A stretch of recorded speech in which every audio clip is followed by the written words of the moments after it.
저 말인가요? 내 이름은 종타쿠 오덕이죠. 우리 종대 여러분, 오늘 하루 어떠셨나요? 오늘은 인기 애니메이션 교면의 칼날에 히메지와 교면의 몸속에 유튜브 종타쿠가 들어간다면 어떨지에 대한 가상 시나리오 4부입니다. 이 영상에는 원작의 스포일러와 개인적인 견해가 있으니 그 점 유의하시길 바랍니다. 大丈夫ですか? 그럼 시작해볼까요? 저번 영상에서는 교매가 된 종타쿠가 탄지로 남매를 구해준 뒤 수련을 시키고 그 뒤 제이치, 이노스케, 게냐까지 혹독한 수련을 시키는 것까지 전개했었죠. 저번 영상을 보자 하신 분들은 보고 오신 게 이 영상을 이해하고 즐긴 데 수월하니 보고 온 거 추천드리고요. 이 가상 시나리오 컨텐츠는 원작의 고증을 철저히 떼가는 매끄러운 진행이 않기 때문에 어느 정도의 설정으로나 능력치 보증은 이해해줬으면 좋겠습니다. 그럼 오늘의 가상 시나리오 시작하겠습니다. 종타쿠가 나타공 산에 들어서자 수많은 거미호니들이 종타쿠에게 덤벼들었는데 종타쿠의 날카로운 감각 앞에서는 무용지물이었고 순식간에 바위의 호흡으로 고은이들을 전부 박살내버렸습니다. 그 모습을 본 아빠 거미호니가 가족들의 죽음의 분노에 뛰어들어와 종타쿠에게 주먹을 날렸는데 종타쿠는 그 주먹을 한 손으로 잡아버렸고 악력으로 그 주먹을 부러뜨려버린 뒤 도끼로 목을 베어버렸죠. 아빠 거미호니 같은 경우는 원작에서 스즈토 미오카 기후에게도 쉽게 베었던 온이었던지라 교미의 몸을 가지고 있는 종타쿠에겐 그저 쪼레보니와 다름없었습니다. 그대로 종타쿠는 온이들을 전부 박살내버리며 산을 쑥대밭으로 만들었고 어떤 인간의 소리가 들리는 쪽으로 저벅저벅 걸어갔죠. 거기에는 꽤나 낯익은 대사인 만만한 오니들을 죽이고 승진해 안락한 삶을 보내겠다는 검사가 있었고 그는 몇 초 후 여러 조각으로 베어져 바닥에 떨어진 소리가 났습니다. 종타쿠는 큐브 스테이크 쟤는 도무지 살릴 수가 없는 건가? 싶은 생각이 들었고 그와 동시에 루이가 나타났다는 것을 유추해냈죠. 루이는 내 녀석이 감히 내 가족들을 죽인 거냐며 너는 최대한 고통스럽게 죽여주겠다며 공격을 했죠. 종타쿠는 자신에게 날아오는 거미줄의 미묘한 소리의 방향을 알고 전부 회피해버렸고 루이는 저 큰 덩치로 이걸 전부 다 피한다고? 라며 당황했습니다. 그때 종타쿠는 철퇴를 붕붕 돌리기 시작했고 그대로 바이오업을 사용해 루이를 공격했습니다. 루이는 그 공격을 막기 위해 강도 높은 거미줄로 방패를 만들었지만 철퇴의 힘에 그대로 눌려버리고 말았고 계속해서 날아오는 무자비한 철퇴를 피하기 위해 공중으로 뛰어오르자 도끼가 부메랑처럼 날아와 목을 그대로 베어버렸죠. 루이는 아니 뭔가 이상한데? 갑자기 이 정도 수준의 괴물이 나온다고? 라며 소멸해 갔습니다.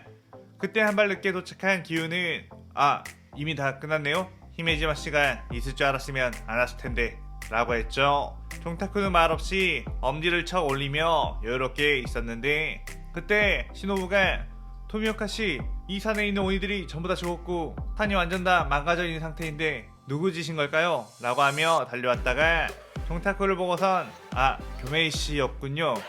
우리까지 올 필요가 없었네요 라고 했죠. 종타쿠는 시노부의 옆에 서 있는 한 소녀의 기척을 느끼고 너 카나오지? 나 좀 따라올래? 너네 동기들이 모여서 수련을 하고 있는데 너도 좀 시켜줘야겠다 라고 하며 카나오를 데려가려고 했는데 카나오는 저는 카나에님과 시노부님의 명령이 아니면 따르지 않을 거예요 라고 했습니다. 시노부는 요즘에 교메이가 어린 귀할대 검사들을 데리고 아주 죽을 만큼 혹독한 수련을 시키고 있다는 소문을 들었기에 카나오는 지금 카나의 언니가 열심히 단련을 시키고 있으니 사양하겠다고 했죠. 종타쿠는 카나에가 살아있으니 카나오도 원작보다 발전할 가능성이 있겠지? 라는 생각으로 받아들였고 그렇게 돌아가게 되었습니다. 그렇게 며칠 뒤 염조랭곡 주요로는 어떤 열차에서 자꾸만 승객들이 실종되는 사건이 발생한다는 것을 듣고 그 사건의 배후에 있는 오니를 잡기 위해 무한열차를 탔죠. 그곳에서 도시락을 까먹으며 우마이로 외치고 있던 교조로에게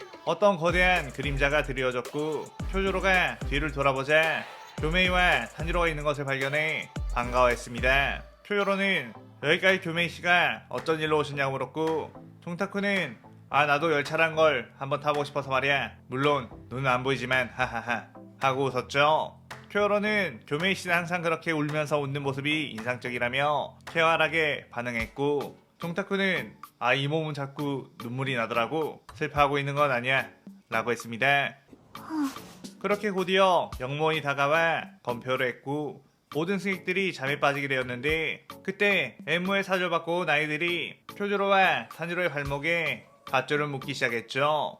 그리고 한 아이는 종타쿠를 보고선 침을 꿀꺽 삼켰고 이 사람은 눈이 어떻게 된 거지? 라며 긴장하면서 다가왔습니다. 그러자 종타쿠는 왁! 하고 커다란 양팔을 뻗으며 놀래켰고 그 아이는 깜짝 놀라 입에 거품을 물고 쓰러졌죠. 엠무의 혈기술은 시각적 신호를 통해 상대를 수면에 빠지는 것이었기에 시각이 없는 교메이의 몸에는 전혀 효과가 없었습니다. 아이들은 교메이의 엄청난 덩치를 보고선 재빨리 도망가 버렸고 종타쿠는 엠무가 열차 지붕 위에 있다는 걸 알고 있었기에 곧바로 천장을 뚫고 열차 위로 올라갔죠. 엠무는 너 어떻게 내가 여기 있는 줄 안 거냐며 손을 뻗어 수면 혈기술을 썼는데 종타쿠는 그대로 철퇴를 붕붕 돌리며 아무렇지 않게 있었습니다. 엠무는 뭐야 너 설마 눈이 보이지 않는 거냐? 그런데 어떻게 여기까지 온 거지? 라고 놀랐고 종타쿠는 많으니까 그렇지 마 라고 하며 그대로 철퇴로 엠무의 머리통을 날려버렸죠. 그 뒤 엠무가 열차 안으로 융합한 것을 미래한 종타쿠는 그대로 빠른 속도로 앞칸으로 뛰어가 도끼를 휘둘러 열차를 베어버렸습니다. 그렇게 엠무가 소멸하자 쿄조로와 탄지로는 깨어나게 되었고 그제서야 자신들이 오니의 혈기술에 당하고 있다는 걸 깨닫고 수치스러워했죠. 종타쿠는 이번엔 내가 오니를 퇴치했으니 다음번에 나온 오니는 너네들이 알아서 해보라고 말했고 쿄조로는 오니가 한 마리 더 있다는 소린가요? 라며 주위를 둘러봤습니다. 그러다가 조금 뒤 쿄조로는 엄청난 귀기를 느끼고 경계태세를 갖췄고 탄지로 역시 그 귀기에 반응해 식은땀을 흘리게 되었죠. 그때 어떤 오니가 빠른 속도로 뛰어와 탄지로를 공격했고 탄지로는 순간 헤어업을 시연해 그 공격을 막아냈습니다. 그렇게 뒤로 물러난 오니의 눈에는 상해상의 표식이 있었고 그 오니는 가장 약해 보이는 녀석부터 처리를 하려고 했는데 내 공격을 막다니 제법이구나 라고 했죠.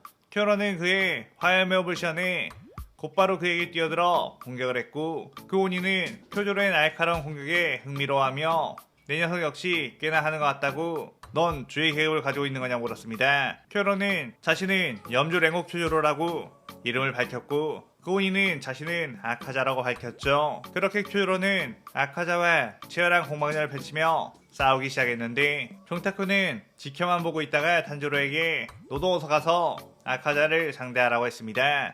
탄지로는 알겠다며 헤어업을 시연해 아카자에게 뛰어들었고 아카자는 두 명의 검사를 상대해야 함에 좀 더 진지하게 싸움에 임해야겠다는 판단을 했죠. 원작의 아카자는 꽤 지쳐있는 쿄조로를 상대로 가지고 놀듯이 싸웠지만 지금의 쿄조로는 체력도 온전한 상태인데다가 원작보다 훨씬 강해진 탄지로까지 합세하는 바람에 모든 실력을 다 꺼내야 했습니다. 그렇게 탄지로와 쿄조로가 함께 공세를 펼쳐도 아카자를 쉽게 이겨낼 수 없었고 오히려 아카자의 파괴를 낮춘 능력 앞에서 애를 먹으며 몸의 상처가 늘어나게 되었죠. 탄지로는 분명 자신은 혹독한 훈련을 통해 강해졌는데 강한 주와 함께 싸워도 못 이기고 있다는 것에 당황스러웠고 조금의 방심만 하더라도 아카자의 파괴사 공격이 날아와 버거운 상태가 되었습니다.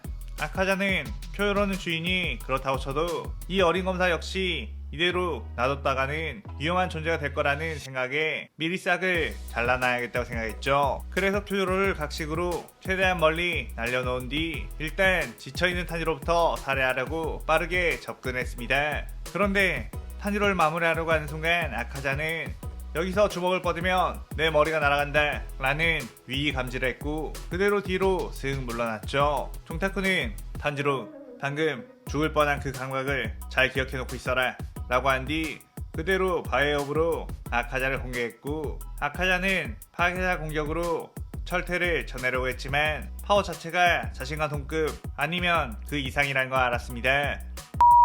아카자는 그의 식은땀을 흘리며 네 녀석 뭐냐? 인간이 이런 힘을 낼 수 있는 건가? 애초에 가장 위험한 건 쿄조로가 아니고 네 녀석이었구나. 왜 처음부터 네가 나오지 않았지? 라고 물었죠.